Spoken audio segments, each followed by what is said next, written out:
le ministre des Transports. C'est aux premières heures de la matinée, alors que Thomas et ses amis se réveillent à peine, que le gros contrôleur arrive ce jour-là à la gare de triage. Les amis, je compte sur vous pour être irréprochables toute la journée. Un VIP va venir sur l'île tout à l'heure. C'est quoi un vide IP? C'est de l'anglais, Percy. Ça veut dire passager vraiment important. C'est exact, Thomas. Et sachez que notre invité est un ministre du gouvernement. Et donc, il va me remettre un prix d'honneur pour service rendu au transport.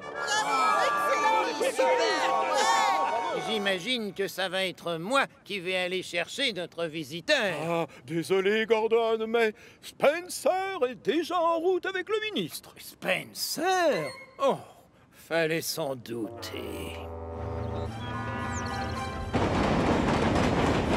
Je vais tout faire pour arriver un peu en avance, d'accord?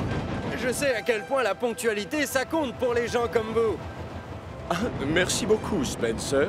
Garde bien les yeux sur les rails, je te prie.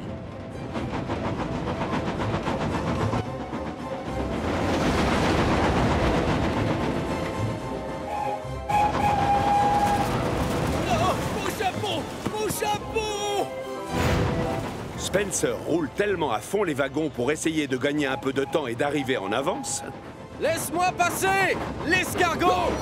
qu'il oublie de faire attention aux panneaux de signalisation qui bordent la voie. Oh! Non mais... Quel crâneur! Au puits sec, l'aiguilleur a positionné les lames de façon à envoyer Édouard sur la ligne menant au port. Mais c'est Spencer qui s'approche, pas Édouard. La grosse locomotive se retrouve donc sur l'embranchement par erreur.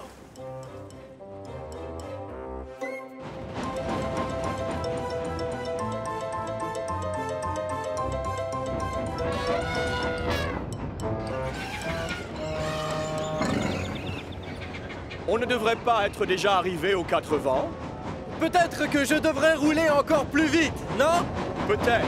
Le souci, c'est que Spencer ne se trouve plus sur la ligne qui dessert les 4 vents. Il se trouve maintenant sur la voie qui conduit à la mine d'argile.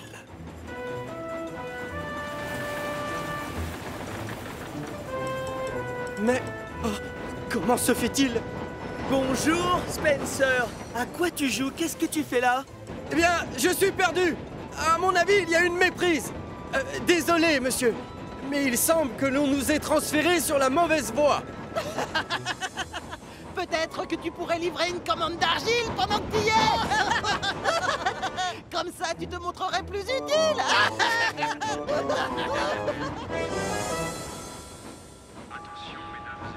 C'est donc avec énormément de retard sur l'horaire prévu que Spencer arrive enfin à la gare des 4 vents.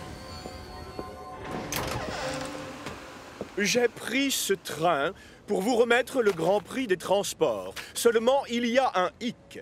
Je suis loin d'être impressionné par ma locomotive. C'est le moins que l'on puisse dire. Et il est hors de question que je retourne chez moi avec cette locomotive. Oh, pas de souci. Moi, je vais vous ramener sur le continent, monsieur.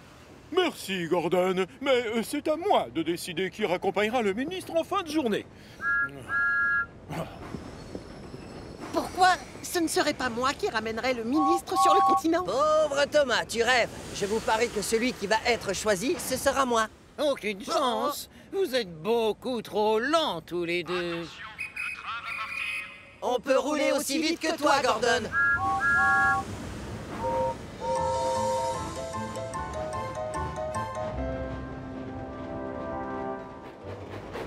Ce jour-là, toutes les locomotives ont travaillé à fond les wagons pour montrer à leur chef qu'elles aussi pouvaient rouler vite. Chacune espère qu'elle sera choisie pour raccompagner l'invité d'honneur sur le continent. Spencer les observe s'activer avec envie et regret. Le pauvre ressasse les événements du matin et culpabilise. Si seulement j'avais roulé moins vite et réfléchi!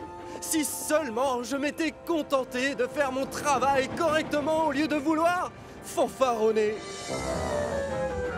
Maintenant, Ce sont les autres locomotives qui veulent crâner.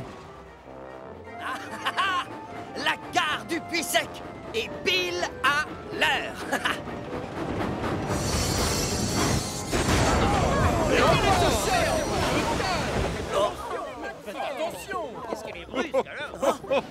James, pense aux pauvres passagers. Tu ne dois pas freiner aussi brusquement. Ah oui? En tout cas, mes passagers peuvent descendre sur le quai.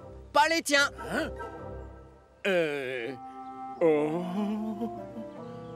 À trop vouloir gagner du temps, les locomotives font n'importe quoi.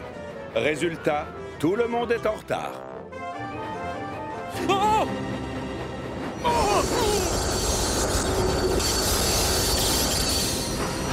Oh, ouf! Oliver, qu'est-ce que tu fais sur ma voix? Quoi, ta voix? Et d'abord, qui a dit que c'était la tienne? Il y a deux façons de régler ce différend. Soit on le fait à la manière du Grand Ouest, ou... Je la connais, la suite. Ou rien du tout. Comme toujours, c'est toi qui veux être chef.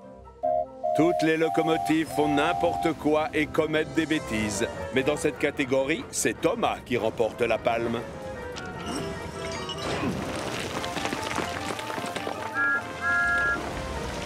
Thomas, fais attention enfin! On n'a pas besoin de charbon! Oh. Désolé. Forcément, à la fin de la journée, le gros contrôleur est terriblement déçu par son équipe de locomotives. Tout le monde a le droit de faire des erreurs. Mais quand on veut en mettre plein la vue et rouler très vite, on fait souvent encore plus d'erreurs que d'habitude. Et vous avez tous fanfaronné sur les rails. Aucune des locomotives qui sont devant vous ne mérite de vous ramener sur le continent, monsieur. Peut-être que je pourrais vous prêter ma voiture. Ah, quelle humiliation. Peut-être que vous devriez me laisser accompagner notre invité sur le continent? Tu es sûr, Spencer? J'ai retenu la leçon, faites-moi confiance, monsieur. Et je vous demande juste de m'accorder une autre chance. C'est Spencer qui a raison. Nous faisons tous des erreurs et nous méritons tous une seconde chance. J'ai décidé d'oublier ce qui s'est passé aujourd'hui. Et peut-être que je serai de retour demain matin pour voir si ces locomotives sont aussi efficaces qu'on le prétend. Oui, monsieur. Et merci, surtout. Attention, le train va partir dans 5 minutes.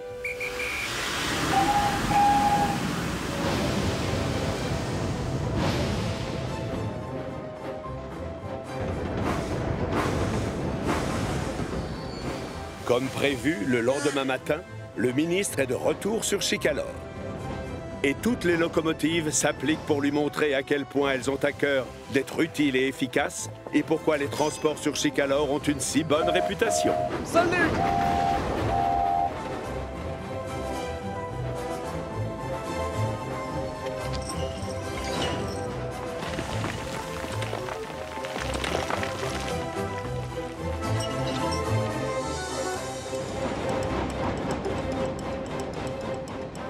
Excellent! Vous pouvez être fier.